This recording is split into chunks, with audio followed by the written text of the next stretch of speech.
Në juglindje vijojnë të bien me intensitet të rreshtit e borës, se si pasojë ka mungesë të energjisë elektrike në disa zona të qarkut Korç.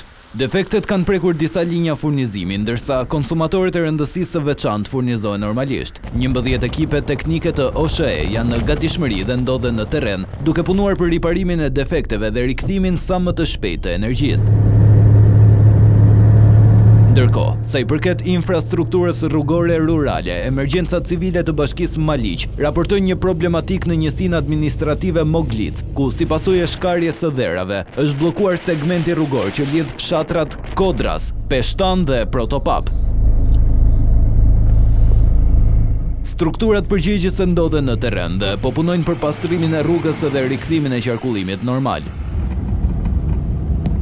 Ndërkohë, edhe në Shkodër vijojnë prej 48 orësh rreshtit e Dëborës, ku më të dendura kanë qenë në aksin Bog-Thef. Firmat kontraktore kanë punuar për pastrimin e saj.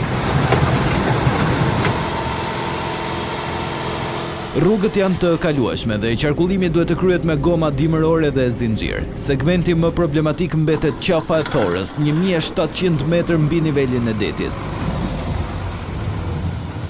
Rreshti Dëbore ka patur edhe në aksin rrugor Tamar-Vermosh.